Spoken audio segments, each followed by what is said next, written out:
Everybody, welcome again to another episode of Fish Keeping Jamaica. Welcome to my channel. Okay, so I have a lot to say today regarding my system outdoors.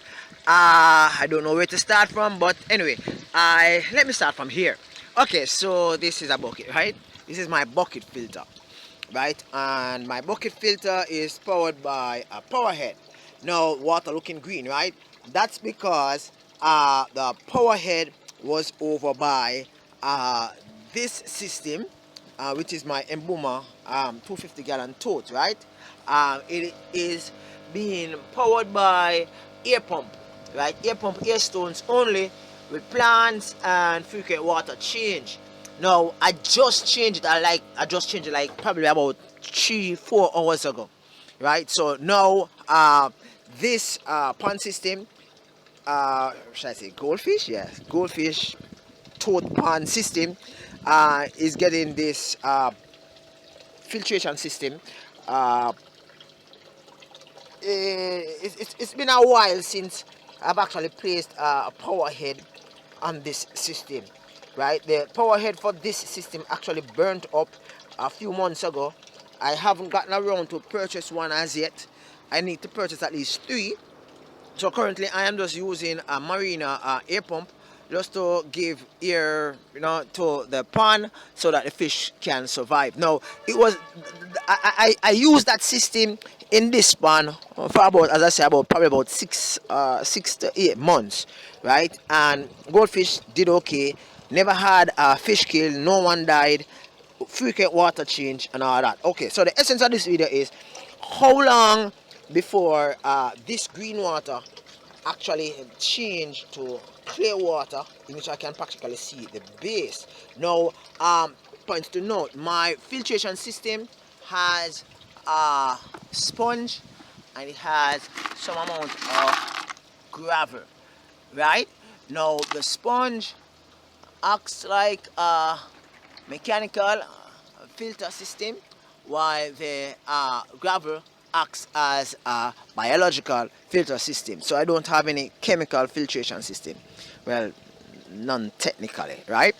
Okay, so I'm going to be checking to see how long before this, probably you can see the goldfish, right? You can see the goldfish swimming at the base. I have probably about 32 of them, right? I really want to sell them off so as to breed some more, so that I can show you guys how I do breed goldfish. It makes no sense. I have 100 goldfish on stock, in stock, and they're just swimming around consuming food, costing a lot to maintain, and there's no buyer. So therefore, what I do, I breed them to a certain size, and then I will actually sell them to my customers, my local customers. So these are my goldfish. They are coming up.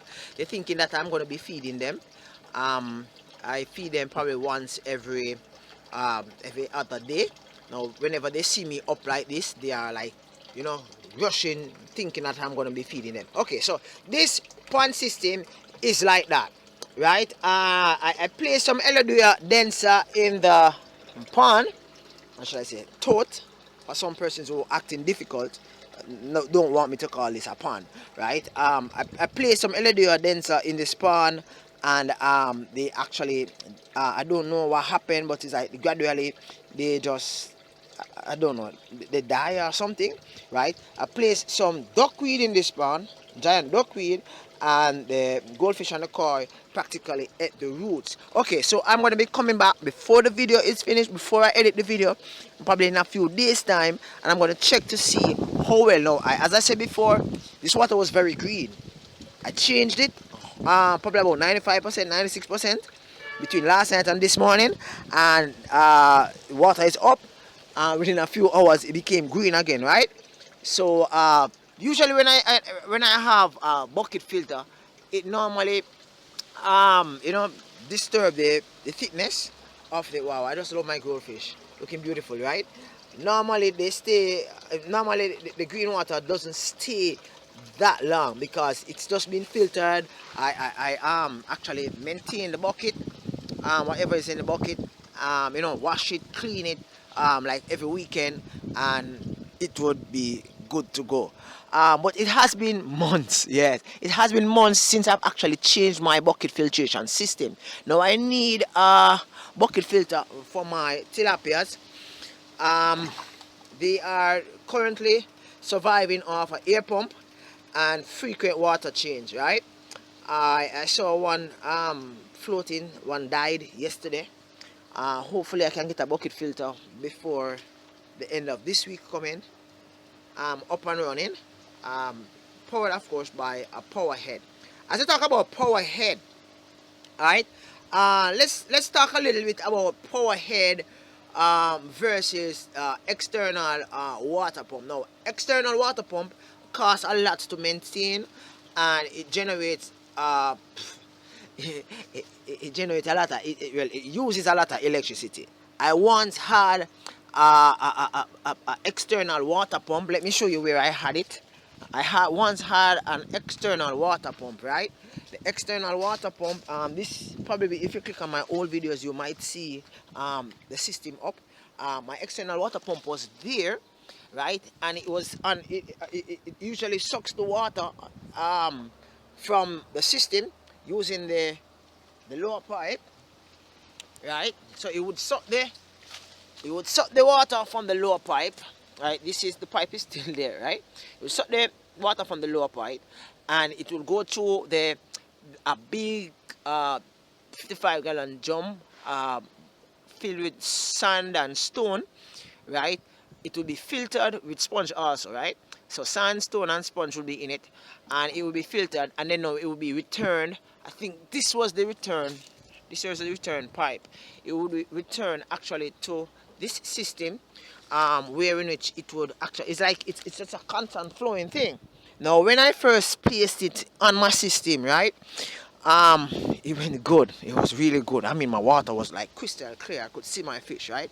Good. I never had to be emptying water on a regular basis. So it was like an exchange. Water bill was like low, but the light bill was like high. I mean, like my light bill was like normally $6,000, and the first month after I placed the external water pump on my system, my light bill jumped to $17,000. So I quickly, disband that, because I can't afford that. That's like over 100% in increase, right? So I started to use plants and more submersible pumps.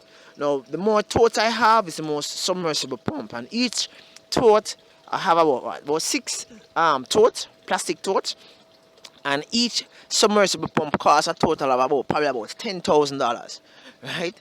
Right now I only have 3, so 3 systems I have only have air and frequent water change. So these system, like my AJAMCIA system, is on plants and air, right, in which I use so as to maintain, duckweed, giant duckweed, right, and air. That's what's keeping them alive, right? They're thinking that I'm gonna feed them also, right? Giant duckweed and air, that's what keeping them alive. My convict cichlid, it's a lot of them, so I have a bucket filter there, and my huge 13-inch, yes, it's about 13-inch now, Oscar, that's also on a bucket filter filtration system, right? There she is, right? Good. All right, so I have actually covered 2 of the topics in which probably could be covered in separate videos, right? So I could have like 3 videos out of this thing. But anyway, the next thing is, I do not like the whole idea of keeping gravel in Jamaica, gravel substrate. Now this is some gravel in which I have in my yard. I normally had some in my pond system a few years ago, and I actually took it out because, as a result of having the gravel in my pond, I actually lost some fish. And let me show you this reason why. Now, gravel, when you have gravel in your aquarium, right, the gravel have spaces and when the fish actually consume food and poop, the poop falls between these spaces. Now the poop fall between these spaces breaks down, and sometimes you might end up have air pockets. So what's wrong with the air pockets? In the air pockets you have gases, different type of gases. I can't call a name, I can't pronounce them, right? That comes as a result of the breaking down of biological waste within the system, right? Wow, system them need for like strain, a lot of trash heading into the hurricane season, a lot of rainfall, a lot of wind and all that. Anyway, so what will happen is that periodically, sometimes some fish, like say you have catfish, or you have some fish that actually stirs up the substrate, or even you yourself stir up the substrate. What you find is that these gases are released in, or should I say these air, yeah, these air pockets are opens, and whatever is in the air pockets released in the pond. And sometimes when it's released too quickly, you find that your fish actually die because of what these air pockets consist of. So as to avoid all of that, sand and yeah, sand doesn't have that issue, right? Sand having a substrate made up of sand or mud or clay doesn't have that issue. But gravel, I'm afraid of gravel, so I don't use gravel substrate, neither in my pond system nor in my aquarium system. Probably you might have a different experience. Probably you might have an under gravel filtration system, in which I totally don't use. You might have a different system, but for me, that's the reason I don't use it. Now, thank you very much for stopping by. I give you an update as to where I'm at going forward. Bye for now. Peace out.